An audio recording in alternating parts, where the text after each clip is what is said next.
Scene 2, take 6, Rob close, marker. And action.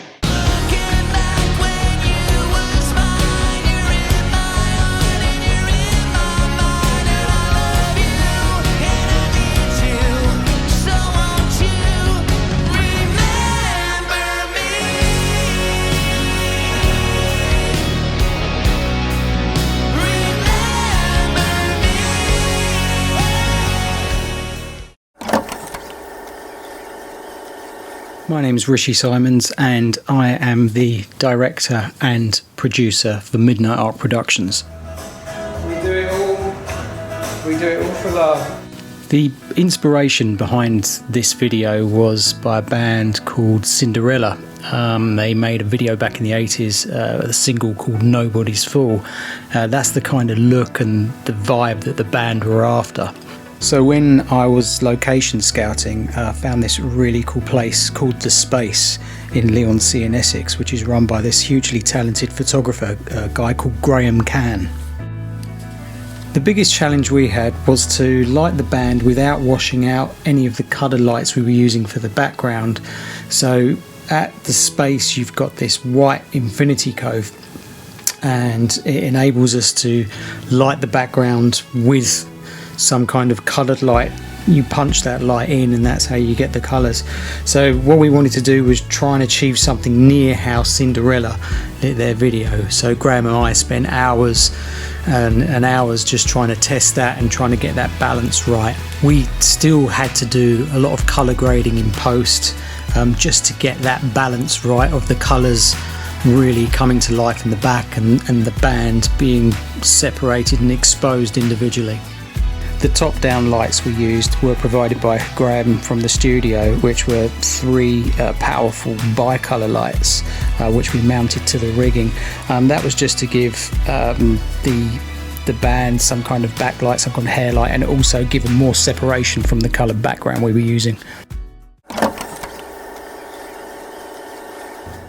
For the storyline sections of the video, we used the back part of The Space. Which was ideal. It had this like waiting area, lounge area, which we thought would really work. And also we had these open shutters and a courtyard outside, which would have been ideal for the bike scene. Graham was kind enough to lend us his motorbike as well. He really was, you know, a real star in letting us use pretty much everything that was there at our disposal. Hi, my name's Gaz. I am the Assistant Director and Second Operator for Midnight Arc Productions. A lot of what we do before the camera's even rolling is to discuss with our actors and actresses what we expect from them in the scene. And this is an example of myself talking with Frederica for the very first scene of Remember Me. Give it a go? Yeah, give it a go. Okay, are you ready? Yeah. So, picking up the magazine, looking through it, have a little sip of your drink, and then you hear something behind you, and it's a motorbike pulling up out there, and you're sort of going to be turning around and being all curious as to what the noise is. And we'll do that a couple of times, and then we'll go from there. Okay? Okay. Okay. You ready? Yes, mate. Okay. Scene 1, take 1, marker, action. This is Federica Röxxi, who was our main talent, our main protagonist for the day. The storyline was based around her. She's not a professional actress, but she did a great job. Really professional, easy to direct. I think it was the singer that reached out to her or vice versa and said, you know, we're looking for someone, and she put her hand up and did it. And bearing in mind that the heat on the day, it was exceptionally hot. We're in the middle of a heat wave. In England at the moment, and she had to do a couple of costume changes and you know, put on the makeup, and yeah, she absolutely nailed it. We were really pleased with her. Scene 1, take 2, marker, action, action, action, action. Right, hold there. So slowly sit back down. Okay, that's lovely. And just do one more time for me, one more take for me. Good, Expression. good expression. One more take for me, please. Yeah, one more time, yeah.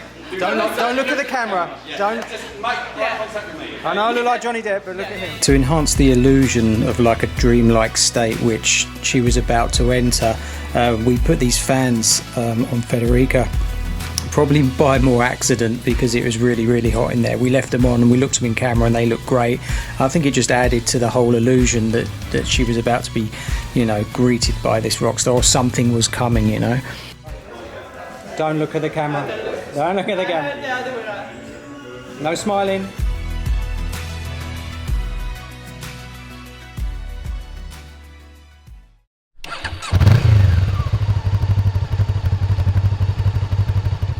Rolling. Scene 2. Ah, that's smoke. Smoke. Scene 2. Take 1. Bike. Quick. And action. Stay there, guys. Too quick, Rob. Too quick. Yep. Do the same thing again. Yep. So basically like that. Yep. Like that. Slowly look over. Slowly, right, okay. Yeah. Okay. Cool as fuck. Cool as fuck. Cool as fuck. Cool as a cucumber. Right, yeah. So, yep. So turn down and then slowly turn. For the bike scene, I took inspiration from one of my favourite James Cameron films, Terminator 2. I just thought it would give it that amazing 80s vibe and make Rob look like even more of like this kind of super cool rock star, which he does anyway.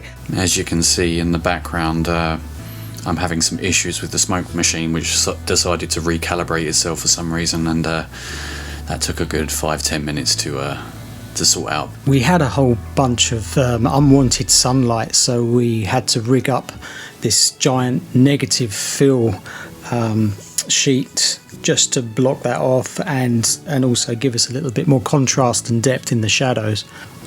It was quite a windy day, and when we popped up the negative fill, they acted like a giant sail on a ship. So Dan put his hand up, the drummer from the band, and said he would stand there and just hold them along with the sandbags.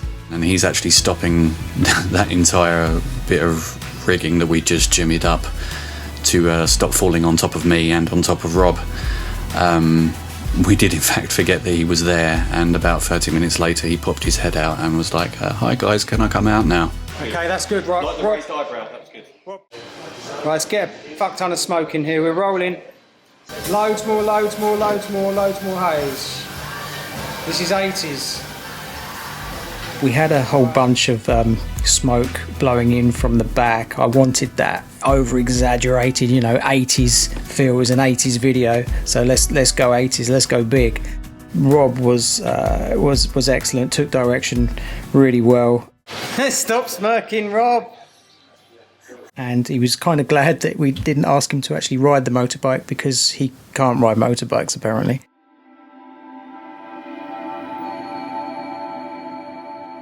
For the 80s kind of fantasy dream world scene, we needed an extra character to play one of Federica's friends from past memories. So my wife Corrina put her hand up for the role. It was rather short notice, but she did it, and she did a fantastic job, bless her, for which we're eternally grateful for. This scene, we wanted to use this as like a recall scene at the end of the video. We were struggling a little bit with lighting, and it's tough to know what to kind of go for, and we ended up in the final video just draping it in effects to give it that kind of dream state effect, which was actually Corrina's idea, which we did in post-production. Phil, you're in shot, mate. Fucking hell. Do you want the toilet?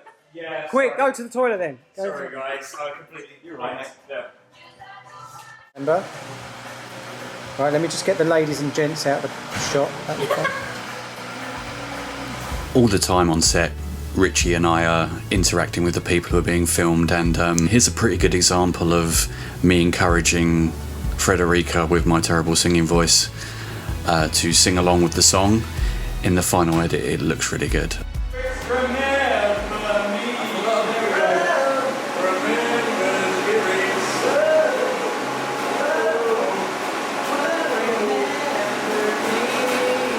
For this scene, we kept the fan on Federica because it continued the sort of fantasy world that she was in. It just gave great movement in her hair, and I was really happy with the lighting and the shot setup.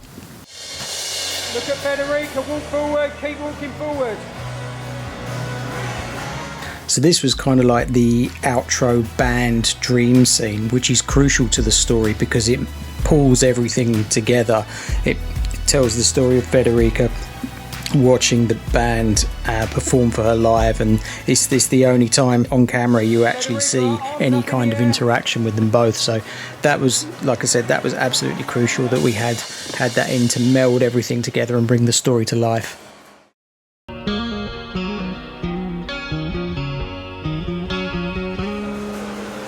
He's exposed. Phil you can't see at all. So when we lit the band, we tried a few different ways. We tried it without the panel lights, and everything was massively underexposed because we were worried about washing out the colour on the backlights.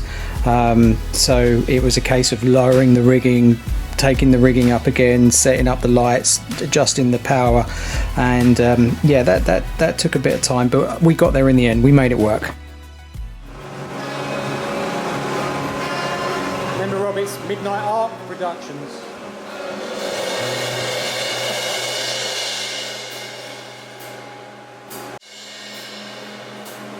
You're not in slow-mo, just doing normal. Where's your rap, Dan? Dan's a really good drummer, and he likes to hit things as all good drummers do.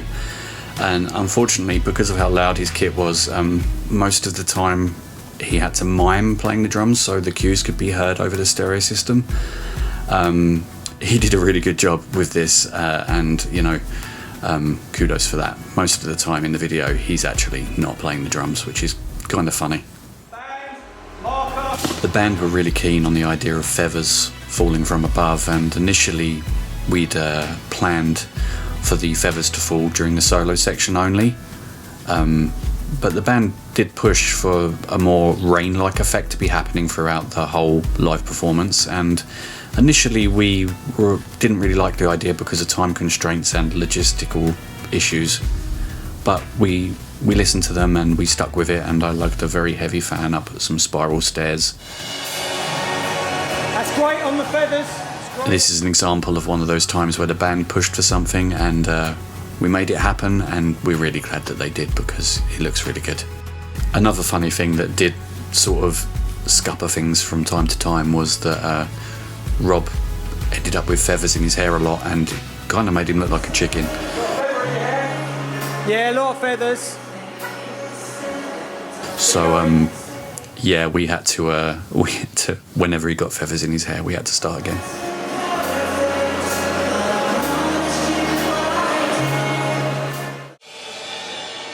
Right, Rob, you're up, buddy. Well done, Dan. Right,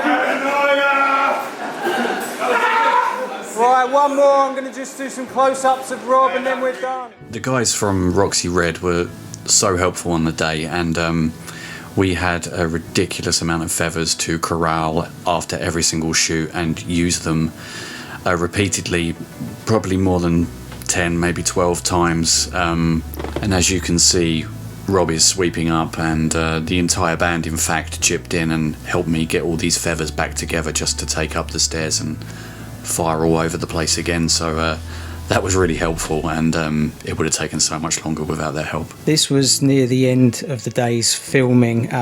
It was pretty much, we filmed the band last because that's what the filming schedule dictated, and I think everyone was relieved that it was near the end as well because it was so hot. We're in the middle of this heat wave, and everyone did so well. No one really lost their cool, and everyone maintained their professionalism.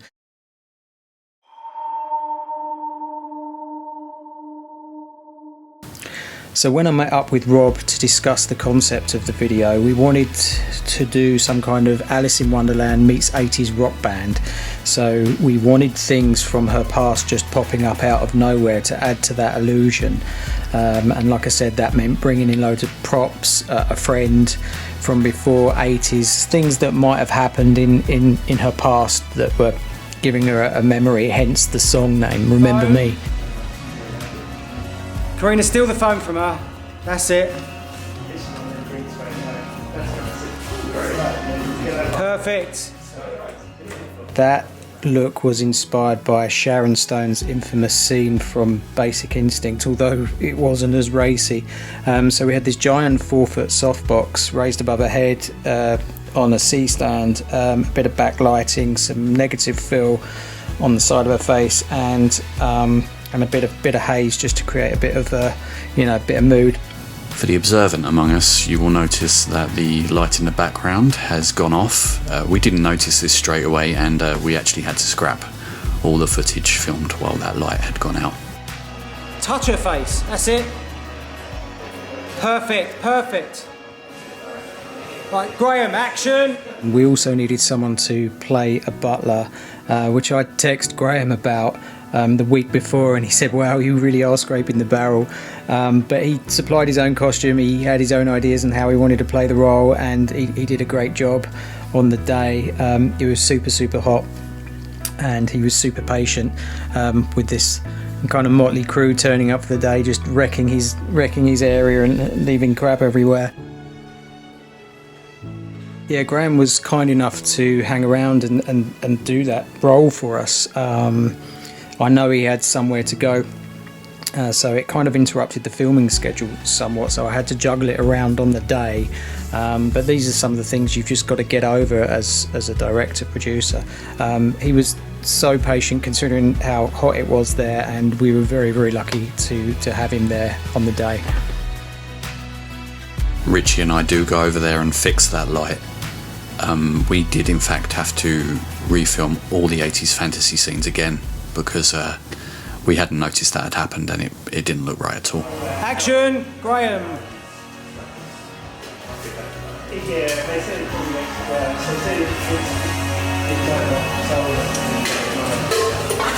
That was clunky. Let's do that again. Yeah, this shot didn't actually make it into the final cut. We had a load of props brought in to make it look like, things were popping back from our past, in this 80s fantasy world, which we'd already got to that in the story, and like I said, it was just too clunky, and it didn't really work. So when we were filming this scene, Rob, the singer, said, well, we need some kind of light on her face that looks like she's actually watching a live concert, live band. So I popped one of these newer panel lights and just stuck it on like a revolving firework effect, and I was really happy with the final result. It just added something. It looked, the glow on the face and stuff, it gave it a little bit more depth. And maybe put the tape in. Coming in like this. Yeah. But what's going on with the tape? Or nothing's going on I with the don't tape? know what's going on with the tape. Just give it to her. Just give her the tape. Oh, Give no, her I was the going to tape. get a photo Tape of her, but I first. just gave it to her, so sorry. The only because her holding the tape is going to be the front cover. Yeah, so we'll do that when she... The tape is in the radio. Yeah, right. Okay. That's it. So this shot wasn't actually used in the final video. This was supposed to be used as like a promo shot for the video, so I would pause it and color grade stills for the band. So we made sure we got a tighter shot of her, sort of like blocking out the backlight, and also just sort of focusing on her and the fact that she's got a radio and a tape there with Roxxi Red, and it's so much easier to color grade stills because you haven't got like a moving image going on. And again, Federica did a great job. This video was a whole bunch of fun to make, and I just want to thank everyone at the Midnight Arc Productions team for helping bring this video together, and also Graham Can at the Space, providing lights and just being so hospitable on the day. The band were terrific, so patient, and so were the talent. And also want to put a special thank out to Federica's boyfriend Tommy for helping with the music and clearing up feathers. He was an absolute gem on the day. Pretty much, you know, from meeting up with Rob, the lead singer of the band, you know, and understanding what they wanted to get in the track, and then the scouting locations, we were able to storyboard out the video, compile a shot list together, pin down a filming schedule, and we did it all in one day, and it was 6 scenes. So we're really happy. Everyone worked their asses off for this. It was pretty much, we started like 8:45 in the morning. I think we got home about 6. Luckily it was quite local. So I think we're really pleased with the final result. The band are over the moon with it. I'm over the moon with it, and I will leave a link to the full video on this video. Please go and check out the band. They're a great bunch of guys and they produce some great tracks.